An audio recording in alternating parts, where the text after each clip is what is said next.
Let's do it, my brother. There is nothing like a Conor McGregor fight week, and I'm getting to you early because you're going to be talking a whole lot of Conor McGregor this week on all 70 of the shows that you do.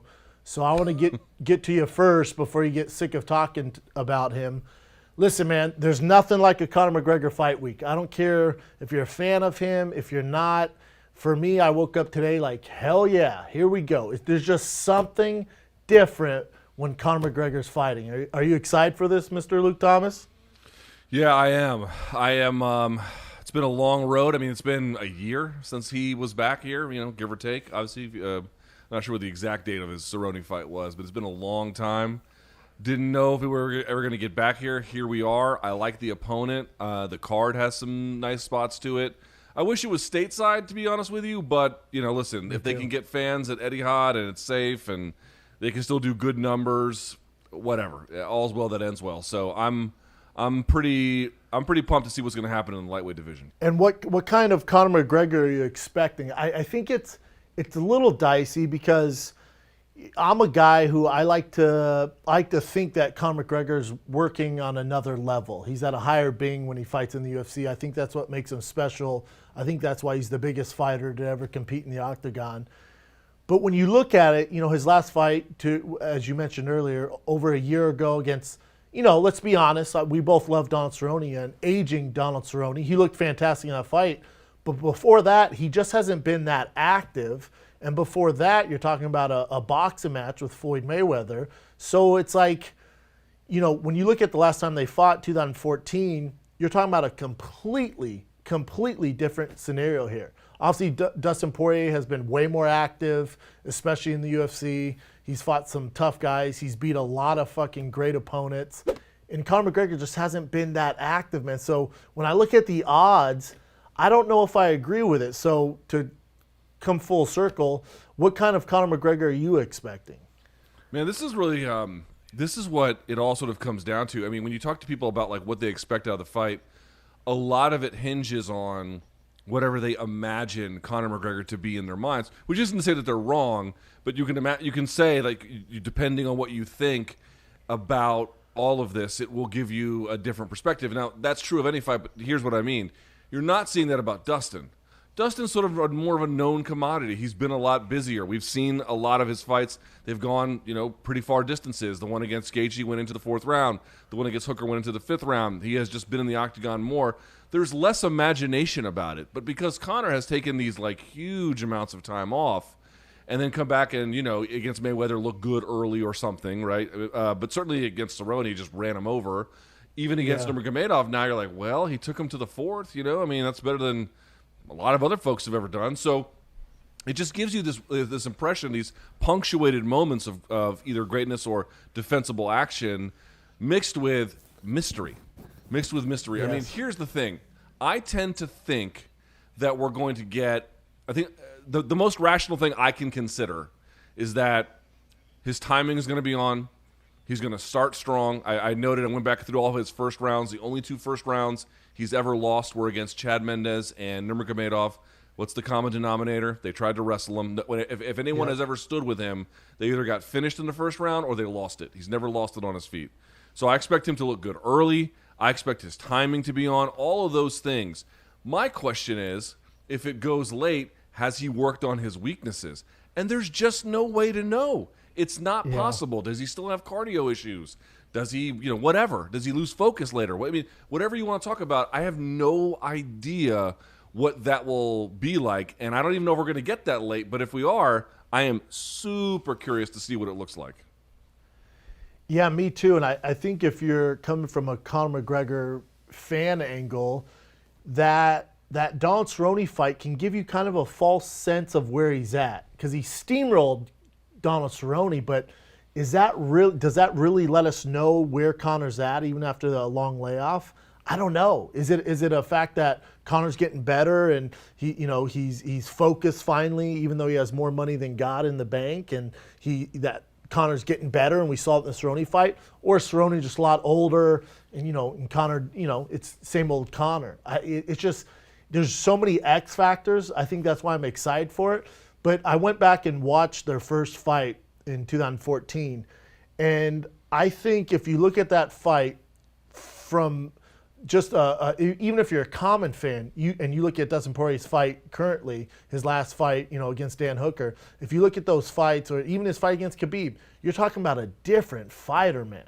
You're talking about a guy that is just completely different.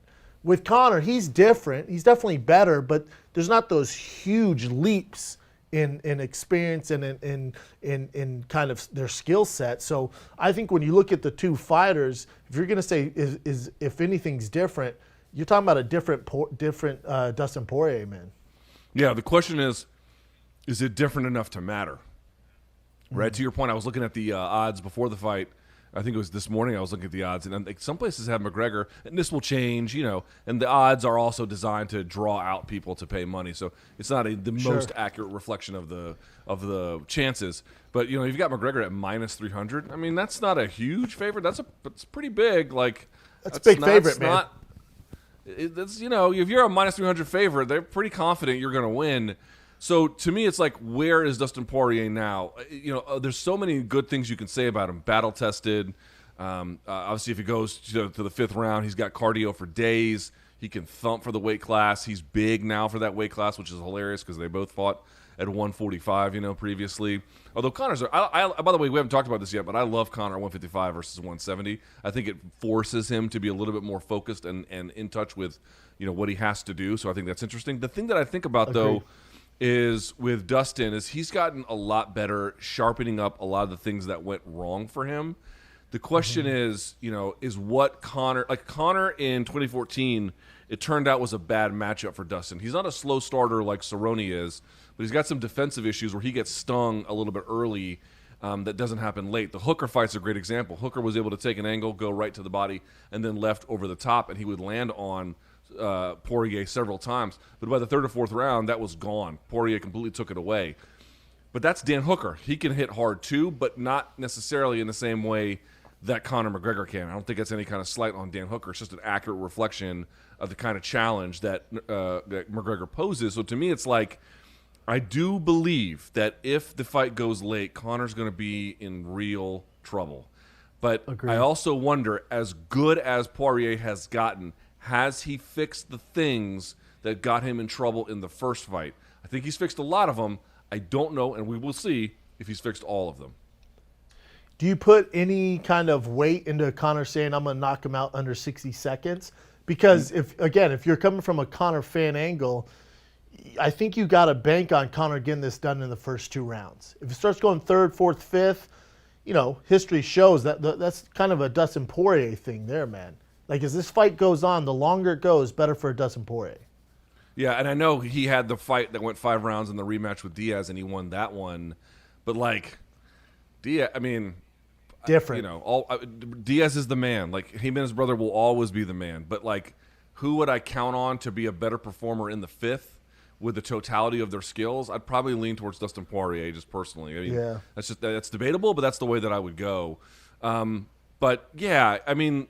Yes, the 60-second thing, look, man, fighters say all kinds of things. Is it possible, and frankly, is it even plausible that he could knock him out under 60 seconds? I think under the right punch, he can knock out anybody at 155 pounds in under 60 seconds. So I'm not here to say it's not true in the sense that that's a crazy thing, wildly outside of the scope of his abilities. It's not, but I think out of respect for Dustin Poirier, I'll take the attitude of I'll believe it when I see it. I mean, fighters say a lot of things to get people hyped. Mystic Mac has said his own share, and a lot of it has come true. A lot of it has also been total bullshit, right? Because he's just selling a fight. So yeah, if he can do it, great. But let's see it first before we begin to dismiss Dustin Poirier so easily. I mean, this is the thing, dude. It's like I don't know. I know. This is why I like this fight, because Dustin Poirier is the genuine article. Maybe there are some style advantages for Conor in there, but there's a lot of questions, man. John Jones can take time off and just come back and dominate the game. But John Jones is maybe the best fighter we've ever seen. That's very, very different. Can Conor just take all this time off and come back and be just as good or better than peers who have markedly improved since the time he first met them? That's a much tougher challenge, I feel like. And getting to the bottom of where Conor resides and what he's good at and what he's bad at, and Dustin Poirier being able to tell us that is, to me, tremendously exciting. Yeah, I can't wait. To your point, those X factors. I also think there's something to be said. With Conor's financial success. He doesn't have to fight. He doesn't have to do anything. For Conor to come back to train like he's training, from what we hear from his camp and Dana, it sounds like he's ready to go on this run again for his legacy. So I think has to be something to be said for that. And as you mentioned, John Jones can take time off, come back. You can do that the heavier weights, light heavyweight and heavyweight, you can do it. They're not as skilled. To do it at lightweight, the fucking dogs murders row of the UFC, it's just, you're talking about a different animal. But I think there is something to be said of Conor not really needing to do any of this to get the motivation to come back and go on this run. And now as he's talking about beating Dustin Poirier, suddenly he wants to fight 3 to 4 times this year, which is, yeah, I know. Again, to me, surprising, because he doesn't need to do much. No, you're right. It's totally. I mean, he's set for life. Every time I turn on a boxing event, it's sponsored by Proper 12, and I'm like, my God, this guy's sort of everywhere. He's done quite well for himself. I am skeptical about the claims that he can go on another run like he had at 145. That was pretty magical. It's every athlete has good years and bad years. Depending on the architecture of the sport, good seasons, bad seasons, good months, down months if you're a hitter, right? Even the best hitter is going to have a slump, but you're also going to have a time where you're just on fire, and he was on fire at that time. Now I'm looking for something a little bit more measured. I do think we'll see Conor McGregor lose again. I mean, I'm not necessarily suggesting on Saturday. Again, he is pretty widely favored to win, but I do think if he sticks around, you'll see him lose. I don't know that he can replicate that, but to your point, for a guy that has no real need to do this, not really by virtue of the fact that he's a father of soon-to-be 3, and he's got this growing financial empire, this is a total detour in many ways from all of that. And yet here we find ourselves, and he's favored to win.